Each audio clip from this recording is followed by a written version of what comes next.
La paracha Be'ezrat Hashem qu'on lira ce Shabbat, parashat Chaye Sarah. Dans la paracha, on apprend la mort de Sarah Imenu. Comment Sarah Imenu elle est morte? On a rapporté déjà le Midrash que le Satan, il est venu voir Sarah et il lui a dit: il est où Abraham ton mari?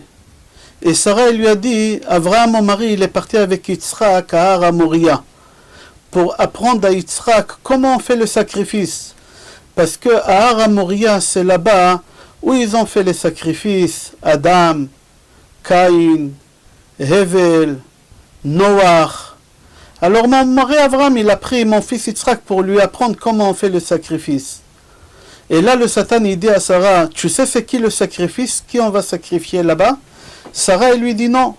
Et là, le Satan, il lui dit: c'est ton fils Yitzhak. Elle n'a pas cru. Qu'est-ce qu'elle a fait? Elle est partie à Hebron, parce qu'à Hebron, il y a là-bas les 4 géants qui ont habité. C'est pour ça que ça s'appelle Kiryat Arba. Et elle est partie leur demander, elle leur dit: Arukim atem, veroim rachok atem. Vous êtes grand détail, vous voyez de loin. Est-ce que vous voyez de loin mon mari? Et ils lui ont dit: oui, on va ton mari, en train de prendre ton fils Yitzhak pour l'égorger. Tout de suite, Sarah, elle est morte. Dès que Sarah elle a entendu cette chose-là, elle est morte. Et c'est pour ça c'est marqué: Vayavo Avraham lispod le Sarah vilifkota. Avraham Avinu, il est venu à Hebron pour enterrer Sarah. Parce qu'en réalité, Avraham Avinu, il a habité à Be'er-Sheva. Qu'est-ce qu'elle fait Sarah à Hebron? On a répondu sur toutes ces questions-là dans le cours qu'on a fait hier. La question qu'elle se pose, Sarah Imenu, elle est différente des autres mères. Sarah Imenu, la Torah, elle écrit à quel âge elle est morte, où elle est morte, où elle est enterrée, pour quelle raison elle est morte. Même c'est répété 2 fois dans la Torah. Chez Rachel Imenu, c'est pas marqué. Chez Léa, on sait qu'il a enterré tout simplement. Chez Rachel, on sait seulement qu'il a enterré à la derech, sur la route il a enterré. Chez Léa, on sait, Sham Kevartia, que je l'ai enterré, on sait qu'il a enterré. Chez Rivka, il n'y a rien non plus. Pour quelle raison, à quel âge, quel endroit? La question qu'elle se pose, pourquoi chez Sarah c'est différent parmi tous les autres mères? Pourquoi chez eux c'est rien marqué et chez Sarah c'est marqué en détail? La seule femme que la Torah elle consacre des psukim et en plus répétitif, c'est Sarah. Quel mérite elle a eu Sarah pour avoir cette chose-là? Alors on continue le pasuk. C'est marqué dans le pasuk d'après: Vatamot Sarah bekiryat arba i Hebron. Sarah elle est morte dans une ville qu'elle a 2 noms. Un, Kiryat Arba, i Hebron, qu'elle s'appelle aussi Hebron. La question qu'elle se pose, pourquoi la Torah elle écrit les 2 noms de la ville? Un des 2, il aurait suffi. Si on aurait marqué Kiryat Arba, on aurait su que c'est Hebron. Et si on aurait marqué Hebron, on aurait su que c'est Kiryat Arba. Si la Torah elle a écrit Kiryat Arba et Hebron, ces 2 noms, c'est-à-dire que la Torah elle voulait nous enseigner quelque chose. Qu'est-ce que la Torah elle voulait nous enseigner dans ça? Alors, Chachamim ils disent qu'en réalité c'est dans Midrash Rabbah. Ils disent que la ville Hebron, elle a 4 noms, pas seulement 2. Kiryat Arba, Hebron, elle s'appelle aussi encore 2 noms, Eshkol ou Mamre. Eshkol, Mamre, Kiryat Arba et Hebron. Comme ça c'est marqué dans le Midrash. Pourquoi on l'appelle Kiryat Arba? Pourquoi il y a le chiffre 4? Il y a plusieurs raisons. Parce que là-bas il y a 4 tzadikim qui ont habité là-bas. Parce que dans cette ville, il y a 4 personnes qui sont importantes, qui sont enterrées là-bas. 4 couples. Il y a 4 tzadikim. Les 4 tzadikim, c'est Enar, Eshkol, Mamre et Avraham. Ces 4 tzadikim aussi se sont fait circoncis à Hebron. Et aussi il y a les 4 matriarches, que ce soit Chava, Sarah, Léa et Rivka. Et mis à part ça, il y a 4 personnes que l'endroit leur appartenu. C'est les 4 géants. Et encore une réponse, que de Hebron, Avraham il est sorti en guerre contre les 4 rois pour sauver Lot, parce qu'il a entendu que Lot il s'est fait kidnapper par les 4 rois. Alors Avraham il est sorti de là-bas, c'est pour ça qu'on l'appelle Kiryat Arba, l'endroit d'où Avraham il est sorti en guerre contre les 4 rois pour sauver Lot. Ça c'est une question. Pourquoi on a écrit les deux? Et Kiryat Arba et Hebron. Un des deux noms, il aurait suffi. Mais le Kli Yakar, il pose une autre question. Il dit, pourquoi ils ont marqué uniquement les deux noms? Il fallait marquer ou un ou quatre. Pourquoi ils ont marqué Kiryat Arba et Hebron? Et il répond, il dit, parce que cet endroit-là, c'était un cimetière. Mais Arat Marpella, c'était un cimetière, on l'appelle Sadeh. Sadeh, c'est un cimetière. Puisque c'est un cimetière, il faut que tu saches qu'il y a 4 façons de mourir de ce monde.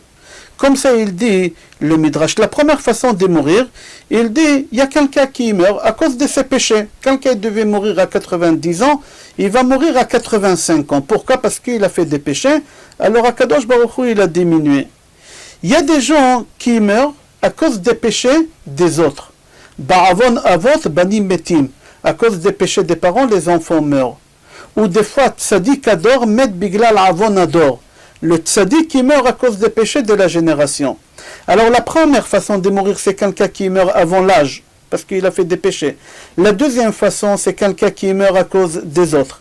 Il y a la troisième façon de mourir, il dit les Midrash, c'est des gens qui ont vécu le temps qu'il fallait et qui sont morts. Par exemple, Sarah, mais non. C'est marqué qu'elle est morte à l'âge de 127 ans. Pourquoi c'est marqué après chaque chiffre année? Pour te dire qu'elle a fini sa vie comme c'était prévu depuis le départ quand elle est venue au monde. C'est pour ça que c'est marqué Vayeyu Chaye Sarah. C'est pas marqué voici la vie de Sarah. Vayeyu.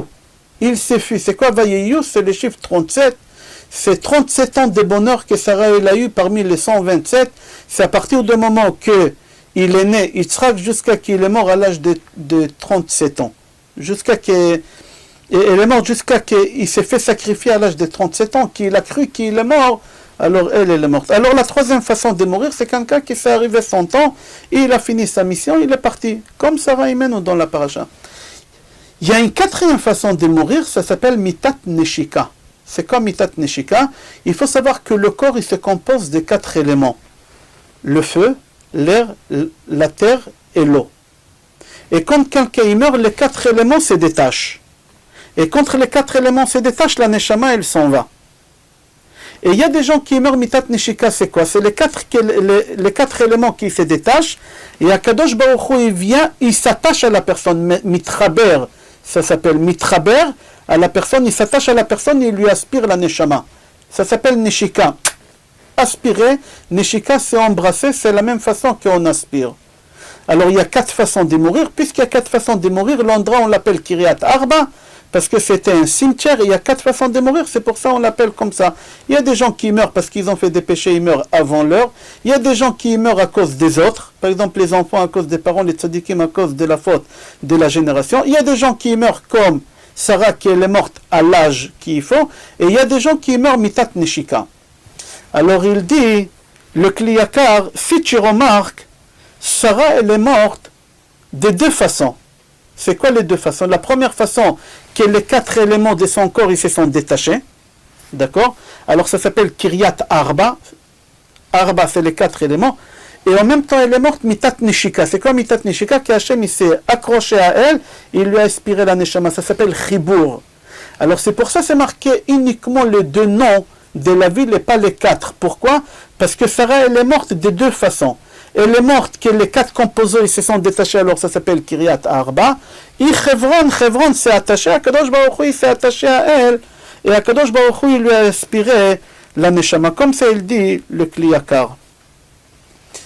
On sait tous que toutes les personnes qui sont enterrées à Hebron, à Kiryat Arba, c'est des personnes, que ce soit Adam et Chava, que ce soit Avraham et Sarah, que ce soit Yitzhak et Rivka, Yaakov et Léa, ils sont tous morts Mitat Neshika, qu'Akadosh Baruch Hu s'est attaché à eux, et ils avaient la Neshama, Akadosh Baruch Hu, il a inspiré la Neshama. Ok. Comment Avraham Avinu, il savait que sa femme, elle est morte de Mitat Neshika? Puisqu'Avraham Avinu, il n'était pas là quand Sarah, elle est morte. Avraham Avinu, il était à Yerushalayim. Il était à Har Moria, il est en train de faire la Akedah. Sarah, elle est partie de Be'er Sheva à Hebron pour demander est-ce que les gens ils voient son mari.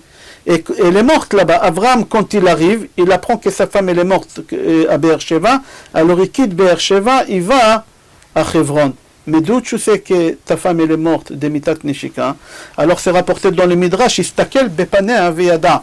Il a regardé son visage et il a compris qu'elle est morte Mitat Neshika. Même qu'on n'a pas le droit de regarder le visage des morts, c'est strictement interdit. Avraham Avinu quand même il a regardé, comme ça c'est rapporté dans Gemara Avodah Zara Pashchaf, qu'en regardant le visage de la personne qui est morte, tu peux savoir si elle est morte Mitat Neshika.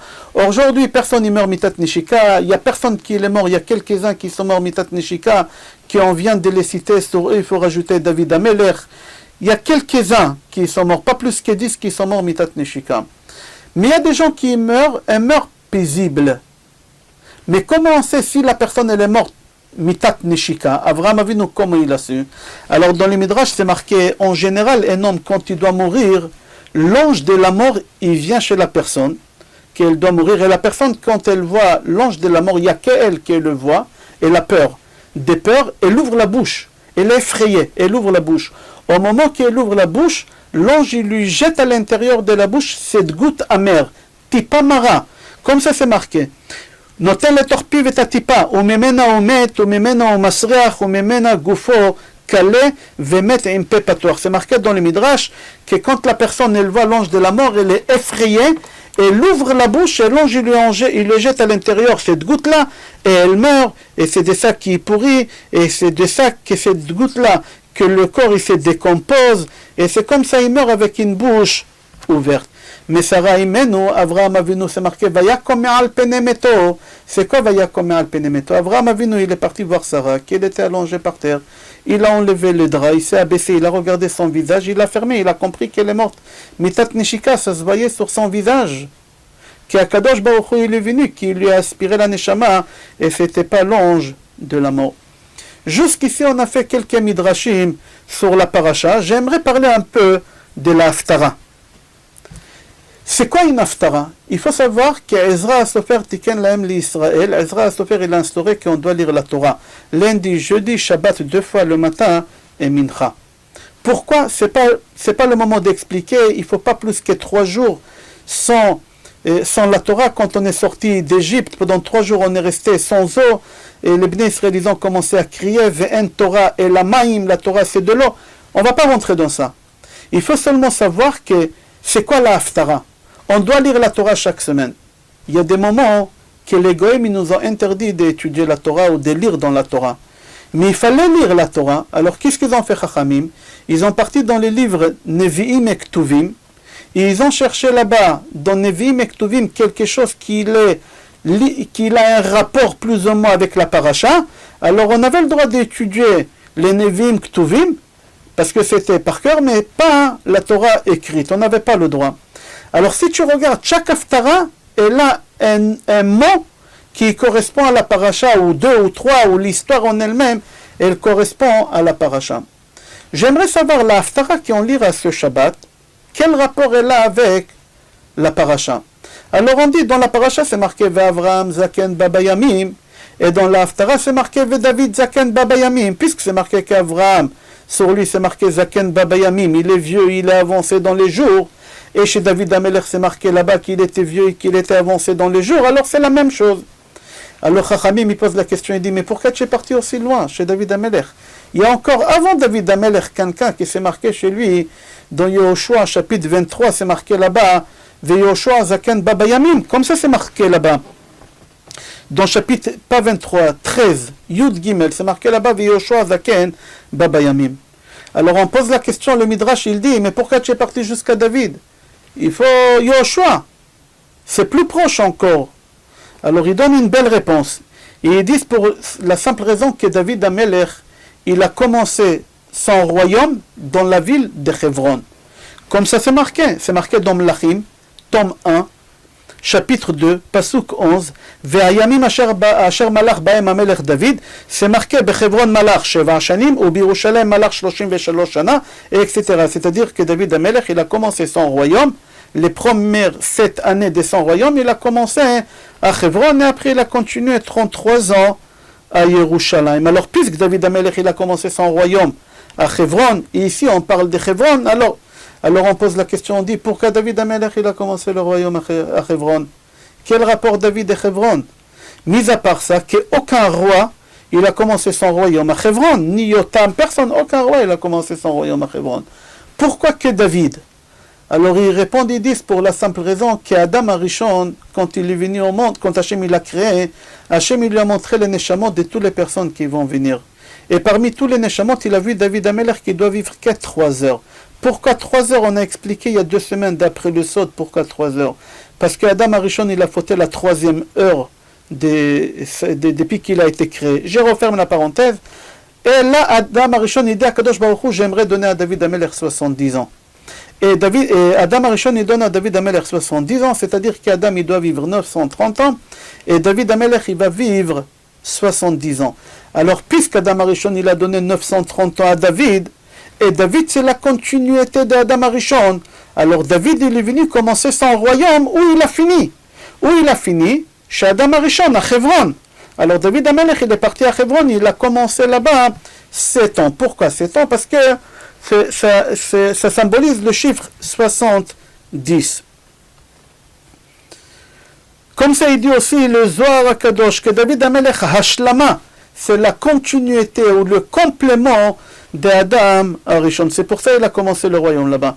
On continue le Zohar HaKadosh. Le Zohar HaKadosh dit qu'en réalité, Adam Arishon, quand il a donné à David Amelech 70 ans, il a regretté après. Il a changé d'avis. Il a voulu les récupérer. Et c'est pour ça David Amelech, il écrit dans les Tilim, Al tiftechu ben divim, beven adam she'en lo teshua.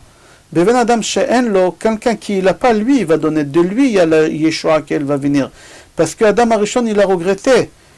Lui, il avait 1000 ans, et il a regretté. Alors, Akadosh Baruch Hu, qu'est-ce qu'il a fait? Il a récupéré les 70 ans d'Adam Arishon que David il avait, mais il n'a pas rendu Adam Arishon. Comme on dit en français, donner, c'est donner, reprendre, c'est voler. Hachem, il lui a pas donné. Mais David, il n'a pas 70 ans.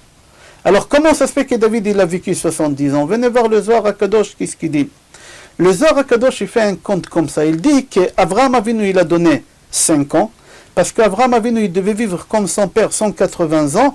Avraham, il est mort 5 ans avant, 175, 5 ans avant, pour qu'il ne voit pas que ses enfants, ses descendants tournent mal. Il n'a pas, Akadosh Baruch Hu, il n'a pas voulu qu'il voit qu'est-ce qu'il a fait Ishmaël, qu'est-ce qu'il a fait Esav. Alors Akadosh Baruch Hu, il a pris 5 ans.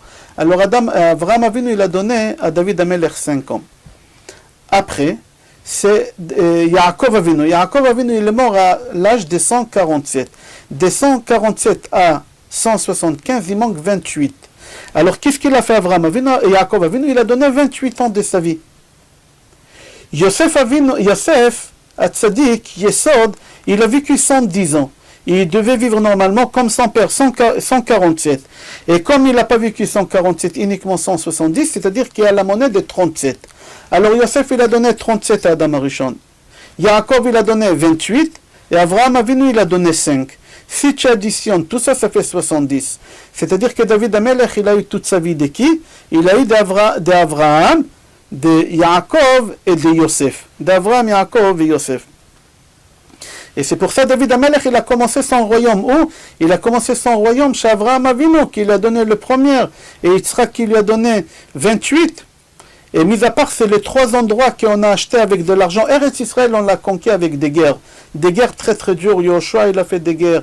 On a fait partir les nations de là-bas avec des guerres. Il y a 3 endroits qu'on a achetés avec beaucoup d'argent. Le premier endroit qu'on a acheté avec beaucoup d'argent, c'était Shrem. C'était Me'arat HaMachpelah. Me'arat HaMachpelah. 400 shekel kesef envers la socher. Deuxième endroit, c'est Shrem. Et troisième endroit, c'est David. David, il a acheté le Har HaMoria ou le Bet HaMikdash Yerushalayim. C'est-à-dire ces 3 endroits, ils sont associés. Pourquoi? Parce que c'est les 3 endroits qu'on a donné à David Amelech la possibilité de vivre encore 70 ans, parce qu'Adam Arishon, il a récupéré. On continue. Concernant David Amelech, c'est marqué qu'il est mort Shabbat et Shavuot. David Amelech, il est mort Shabbat et Shavuot. David Amelech, je ne me rappelle pas quel tilim c'est marqué. David Amelech demande à Kadosh Baruch Hu, De'enina Yamai, dis-moi quand est-ce que je vais mourir, la date. Kadosh Baruch Hu, il dit, En darko shel adam, c'est pas de notre habitude de dire à quelqu'un quand est-ce qu'il va mourir, combien de temps il va vivre, etc. David, il met la pression jusqu'à qu'Hachem lui dit, je te dirai le jour de la semaine. Quelle semaine, je ne te dis pas, mais le jour de la semaine, ni l'année, ni la semaine. Et il lui dit, tu mourras Shabbat. Alors David Ameler, pour ne pas mourir, qu'est-ce qu'il a fait? Il étudiait la Torah les jours de Shabbat, de matin au soir, non-stop. Quand c'est arrivé samedi soir, Motzei Shabbat, c'est Oda Revi'it, David Ameler, il faisait un grand repas. Parce qu'il était sûr et certain qu'il va vivre encore une semaine. Personne n'est sûr qu'il va vivre dans 1 minute, dans 2 minutes, dans 3 minutes, demain. Personne. La seule personne qu'elle était sûre qu'elle va vivre encore une semaine, c'était David Ameler. C'est pour ça David Ameler, on l'appelle la Seuda Revi'it, la Seuda de David Ameler, Malka Meshicha. Pourquoi? Parce que lui, il faisait une repas, parce que... Ok.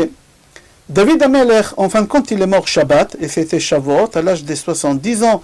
Il est né à Shavuot, il est mort à Shavuot. Comment il est mort? Comme il était en train d'étudier la Torah, et l'ange de la mort, il n'arrive pas à prendre la neshama de David Ameler. Qu'est-ce qu'il a fait l'ange de la mort?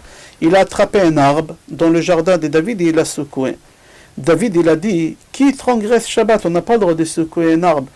En sortant au balcon, il glisse, il tombe, et il n'arrive pas à continuer à étudier la Torah parce qu'il a le souffle coupé, et l'ange de la mort, il lui prend la neshama. Et comme ça, David Ameler, il meurt. Pas l'ange de la mort, il a fait le bruit, mais comme ça, David Ameler, il meurt. Qui voit tout ça? Shlomo, le fils de David Ameler, il avait 13 ans. Quand il voit ces choses-là, j'ouvre une parenthèse. Pourquoi l'ange de la mort, il a secoué l'arbre pour transgresser Shabbat? Pourquoi il n'a pas pris une trompette? Une trompette, tout simplement, un violon. David Ameler, il aimait l'orgue, le violon. Pourquoi il aurait pu transgresser? Parce que David Ameler, c'est la continuité, la finition de Adam Arishon, qui est la faute de l'arbre de la connaissance. Ici, l'ange de la mort, il attrape l'arbre de la connaissance et il secoue. Il lui dit, tu as fini le tikkun de cet arbre-là. Il faut arrêter. Il faut arrêter, Akadosh Baruch Hu, il veut te prendre. Je referme la parenthèse. Shlomo Amelech, il envoie vite un messager. C'était Shabbat, Shavuot, à la grande assemblée. Il envoie là-bas, au Sanhedrin Agdola, 2 questions. Les chiens, ils aboient. On est Shabbat, est-ce qu'on a le droit de manger? Est-ce qu'on a le droit de donner à manger aux chiens? Deuxième question, papa il a glissé, il est tombé, il est dans le soleil, et il va pourrir. Qu'est-ce que je fais? Est-ce que Shabbat, j'ai le droit de toucher un mort, le faire rentrer à la maison? C'est bizarre, un enfant aussi intelligent comme Shlomo Amelech, l'homme le plus sage au monde, la première chose qu'il s'inquiète, son père il est devant lui, il vient de mourir, David Amelech, et c'est ça qu'est-ce qui t'inquiète, les chiens ils aboient, c'est ça qu'est-ce qui t'inquiète. Et est-ce qu'on a le droit de faire rentrer papa Shabbat? Alors eux ils répondent, le Sanhedrin, c'était des codes, tout ça, Shlomo Amelech c'était l'homme le plus sage au monde, et on va expliquer c'était quoi le code. Mais le Sanhedrin ils répondent et ils disent, donne à manger aux chiens. Si les chiens ils ont arrêté d'aboyer, alors c'est-à-dire que ton père il est mort mitat nishika. Pourquoi? J'explique. Il y a une règle, quand il y a des chiens qui aboient, il y a l'ange de la mort qui est là pour prendre quelqu'un. La preuve, quand on est sorti d'Égypte, Hachem il a tué tous les premiers-nés. Et aucun chien il a aboyé. Normalement les chiens ils devaient aboyer. Pourquoi? Parce que l'ange de la mort il est là. Et ils n'ont pas aboyé. Là, Shlomo Amelech, la question qui demande, les chiens ils sont en train d'aboyer, qu'est-ce que j'ai fait? C'est-à-dire la question c'était, est-ce que papa il est mort la mort de baiser, mitat neshika, comme Avraham, Yitzhak, Yaakov et les mères, et Adam et Chava, ou papa il est mort par l'ange de la mort? Ils ont dit c'est simple. Pourquoi tu poses la question? Il leur a dit parce qu'il y a des chiens qui aboient. Et on sait quand il y a un chien qui aboie, il y a l'ange de la mort. Alors peut-être c'est l'ange de la mort qui l'a tué mon père. Et mon père il n'est pas mort, mitat neshika. Alors ils ont dit, donne à manger aux chiens. Si les chiens ils arrêtent d'aboyer, c'est-à-dire que ton père il est mort mitat nishika, et eux ils ont aboyé parce qu'ils avaient faim. Mais si les chiens ils continuent encore, c'est-à-dire que papa il est mort par l'ange de la mort. La preuve, tu leur as donné à manger et ils continuent à faire du bruit comme ça. Maintenant, si ton père il est mort par l'ange de la mort, il faut le faire rentrer parce qu'il va pourrir. Mettre du pain sur lui, on a le droit. Bassis la davara moutar, tu as le droit de tirer. Mais si ton père, il est mort par la mort des baisers, il va jamais pourrir. Par mitat nishika, alors laisse-le là-bas. Tout ça, c'était des codes entre Adam. Qu'est-ce qu'on voit ici maintenant? Que David Amelech, en fin de compte, il est mort comment? Mitat nishika. Comme qui? Comme Sarah, dans la paracha. Alors pourquoi on a l'Haftara de David Amelech? Parce que David Amelech il a 2 choses. Dans l'Haftara, si on aurait mis Yoshua, Yoshua Zaken Baba Yamim, il y a une seule chose. Yoshua Zaken Baba Yamim, Avraham Zaken Baba Yamim. Ici, chez David Amelech, on a deux choses, c'est plus fort. Quoi? Ve David Zaken Babayamim, mais mis à part ça, il est mort mitat nishika, comme Sarah, comme Avraham Avinu. Alors c'est pour ça, Chachamim, ils ont pris la haftara de David Zaken Bayamim. On continue. À partir de quand on appelle Avraham Avinu, notre père? Si tu regardes dans Mishnah, on a parlé déjà de ça, mais je répète quand même, et c'est pas la même chose. Reste en ligne et écoute. C'est pas la même chose de la semaine dernière. Je répète. On a une Mishnah dans Maxime de nos pères, chapitre 5, Mishnah 2. Asara Dorot, min Noach ve'ad Avraham. 10 générations de Noach à Avraham. C'est tout. La Mishnah Gimel s'est marqué Asara Nisyonot Nitnasa Avraham Avinu. 10 épreuves Avraham Avinu, il a eu dans sa vie. Alors je ne comprends pas. La Mishnah Bet, c'est pas marqué Avraham Avinu, Avraham notre père. Mishnah Gimel, c'est marqué Avraham Avinu. Chachamim, ils disent oui. Tant qu'Avraham Avinu, il n'a pas traversé des épreuves, c'est pas notre père. À partir du moment qu'Avraham Avinu, il a traversé des épreuves, vers Amad Bekulan, il les a traversés tous avec la tête haute, c'est notre père. Pourquoi? Il faut que tu saches, quand tu traverses des épreuves dans ta vie, de la même manière que tu es en train de les traverser, tes enfants, ils vont les traverser, tes petits-enfants. Tu leur traces la route. Si tu traverses une épreuve avec d'anxiété, avec des peurs, avec des cachets pour monter le moral et compagnie, tes enfants aussi vont rentrer dans des déprimes, etc. Si tu traverses tes épreuves avec la tête haute, Emouna, Bitachon, Ba'akadosh Baruch Hu, Enod, Milevado, personne n'y peut m'atteindre, personne n'y peut me faire du mal, tes enfants aussi vont traverser comme ça. Avraham Avinu, tant qu'il n'a pas traversé les épreuves, c'est pas notre père, il nous a pas tracé la route. Mais à partir du moment qu'Abraham il a traversé les épreuves, Ve'amad Bekulam, il a réussi toutes les épreuves, alors on l'appelle Avraham Avinu. Quand tu as un juif qui est capable de quitter sa maison à l'étranger, confortable, quelqu'un il a 150 mètres carrés dans le 16e, 17e, 8e arrondissement, à Miami, avec un bateau privé devant sa maison, avec il est d'accord de tout quitter, aller habiter à Beersheba. D'où il a cette audace, cette force, ce courage? Parce qu'Avraham Avinu, il a quitté, il est parti habiter à Beersheba. C'est Avraham Avinu. Quand les Juifs, pendant l'Inquisition, ils ont donné leur tête en bas de la guillotine, parce que c'est Avraham Avinu qui leur a donné. Viens écouter une belle histoire que la Gemara, elle rapporte. Gemara Gitin page Nun Zain. Amud Aleph ou Amud Bet, je ne me rappelle pas, mais c'est Gemara Daf Nun Zain. Gitin Nun Zain. Là-bas, la Gemara, elle raconte qu'il y a une femme qu'elle s'appelait Chana Veshivat Banea. Je crois que cette histoire elle est liée avec Hanouka, bientôt Hanouka, Bedrot Hashem. Chana, elle avait 7 enfants. Et il y a Antiochos était le roi de Rome, qui il a pris ces 7 enfants, il leur a demandé de se prosterner devant le statue, devant tout le monde. Et eux, ils ont voulu faire Kiddush Hashem, ils ont refusé. Il les a tués un après l'autre. Prosternons. Jusqu'à qu'il arrivait au dernier enfant, 7e, qu'il avait l'âge de 5 ans. Il a dit, écoute-moi mon fils, je ne te demande pas de prosterner, j'ai même ma bague par terre. Toi, tu t'abaisses pour la ramasser. Les gens, ils vont croire que tu as prosterné, mais toi et moi, on sait que tu n'as pas prosterné. Ne me fais pas honte. Il ne faut pas faire que je perde ma face devant tout le monde. Ça y est, 6 frères, j'ai tué. Encore le petit, ils vont me dire que... Alors le petit, il n'a pas répondu, et il y a la mère qui, elle dit à Antiochus, laissez-le moi, je vais parler avec lui dans la chambre seule, je vais le convaincre, je ne veux pas que vous le tuez. La mère, elle prend son fils dans la chambre, elle s'enferme, et la première chose qu'elle fait, elle découvre son tété, et elle met dans la bouche du petit. Elle dit, mange. L'autre tété, mange. Quand il a fini de bien manger, il a fait un boro, et il a dit, mon fils, tu sors dehors, et tu lui dis que tu ne te prosternes pas, et tu meurs comme tes frères. Et quand on te tuera, quand tu arrives au ciel, tu vas voir Avraham Avinu. Tu dis à Avraham Avinu, Avraham, toi tu as sacrifié 1, moi j'ai sacrifié 7. Dis-lui comme ça, mon fils. Et il est sorti, il n'a pas prosterné, il a tué. La mère, elle monte sur le toit et elle se jette sur le corps de ses enfants et elle meurt. Rav Shach, Rosh Yeshivat Ponovitch Zatzal, pose la question, il dit, je ne comprends pas, c'est quoi? Moi 1, toi 7, c'est un match de football, c'est ping-pong, tennis, c'est quoi? Non. Chanel voulait dire à son fils, dis Avraham Avinu, si aujourd'hui moi j'ai eu le courage de tuer 7 enfants, parce que lui il a tué 1, il m'a tracé la route. Si un juif il est d'accord de se jeter dans le four dans les années 1940-45 et n'est pas nier sa religion, parce qu'Avraham Avinu il s'est jeté dans la fournaise d'Ur Kasdim. S'il y a un juif qui est d'accord qu'on le tue à la guillotine pendant l'Inquisition, parce qu'Avraham Avinu il a fait la Hakida, il nous a tracé la route. Avraham il était chesed, et quand même il a fait ça pour nous tracer la route. Chana, c'est ça qu'est-ce qu'elle voulait lui dire. Ah, pourquoi on appelle Abraham Avinu Abraham notre père? Parce que tu es notre père, parce que tu nous as tracé la route. Parce que tu nous as tracé la route.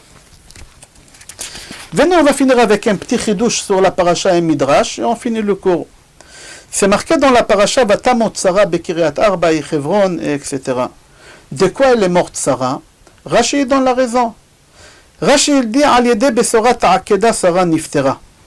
Parce que suite au sacrifice de Yitzhak, elle a cru que son fils il va être sacrifié, elle est morte.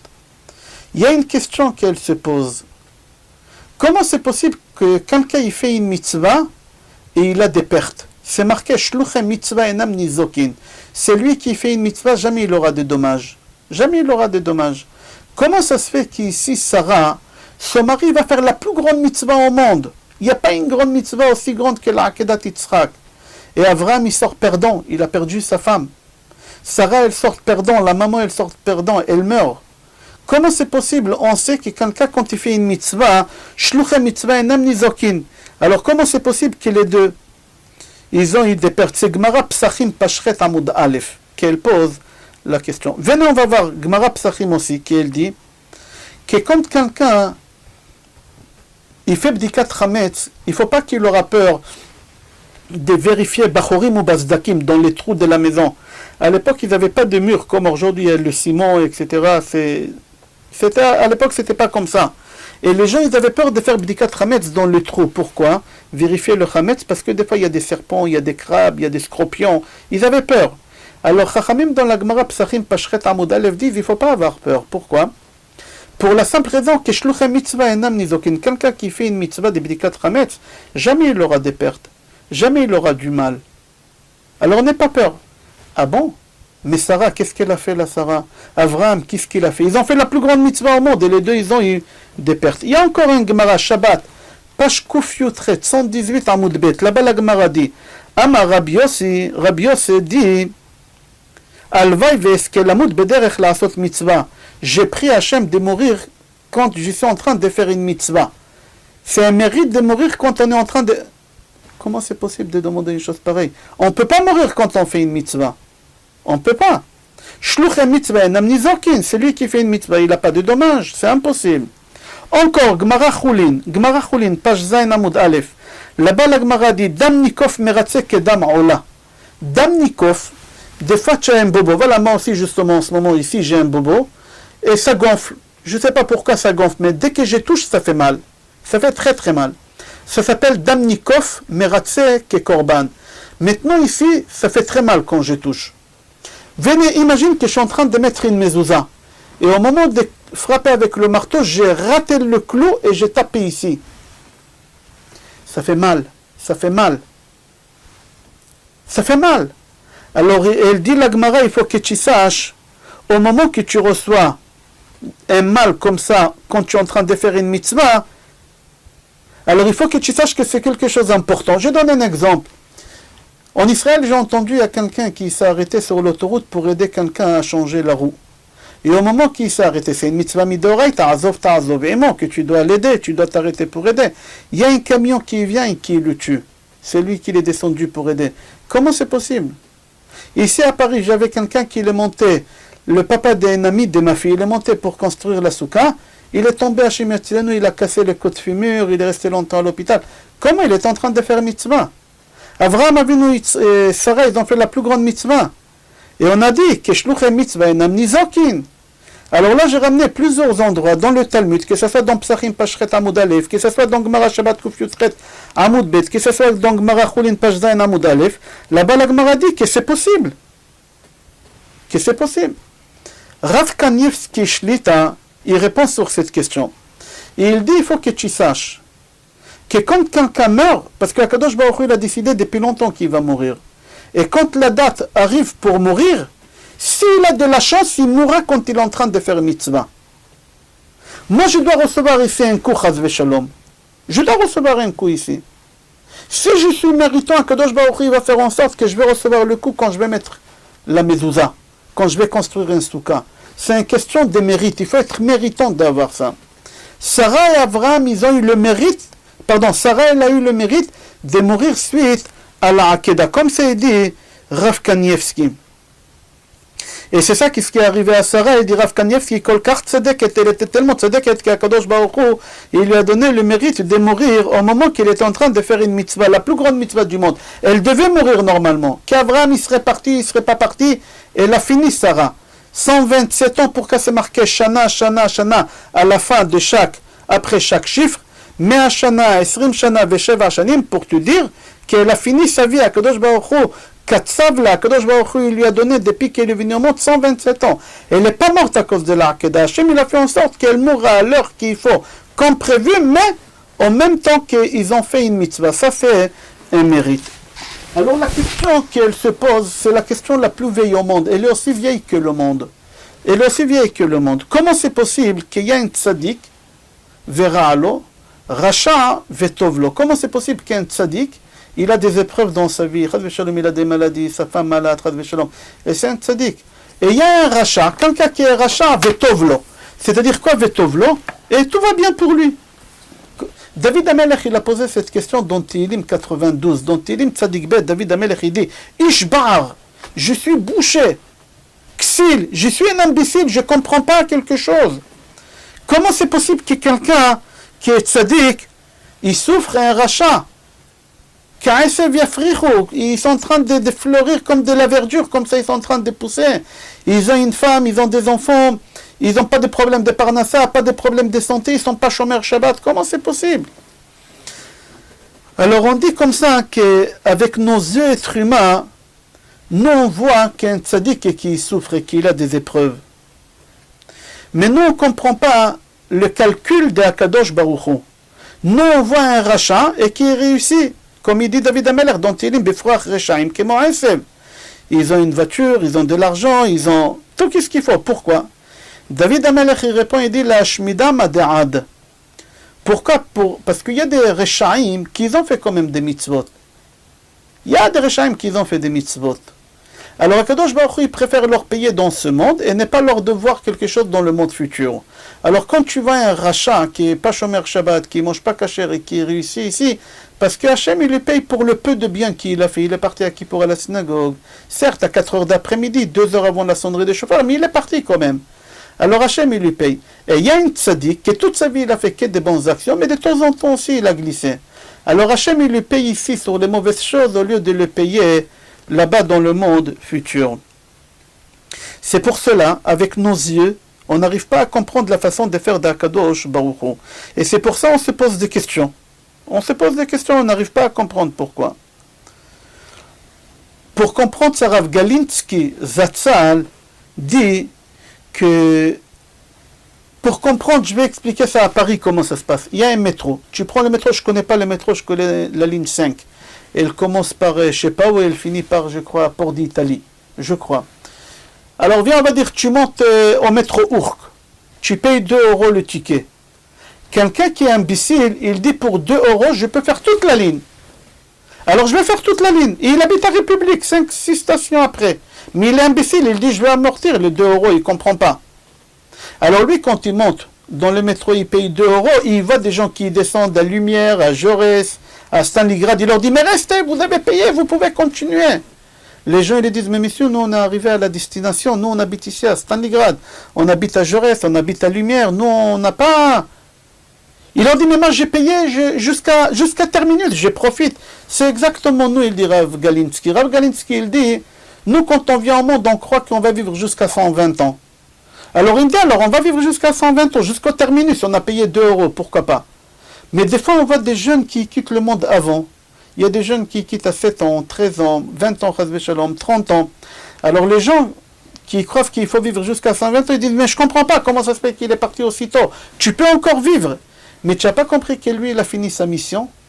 Lui, il a fini. On est tous ici pour accomplir une mission. Et chacun, quand il a fini sa mission, il s'en va. Alors quand tu vas Tzadik Vetovlo, alors Arizal, il dit Tzadik ben Tzadik. C'est-à-dire quoi? Tzadik ben Tzadik, il était Tzadik dans la vie d'avant et il est Tzadik maintenant. Alors Tzadik Vetovlo, alors ici aussi il profite parce qu'il profite de la vie d'avant et de cette vie. Tzadik Veralo, c'est Tzadik ben Racha. C'est-à-dire quoi Tzadik ben Racha? Qu'il est Tzadik aujourd'hui, mais avant il était Racha. Alors Akadosh Baruch Hu, il le punit maintenant. Comme ça il répond à Rizal. Ok, on va s'arrêter là. Je te souhaite bracha ve'atzlacha, besorot tovot et kol tov.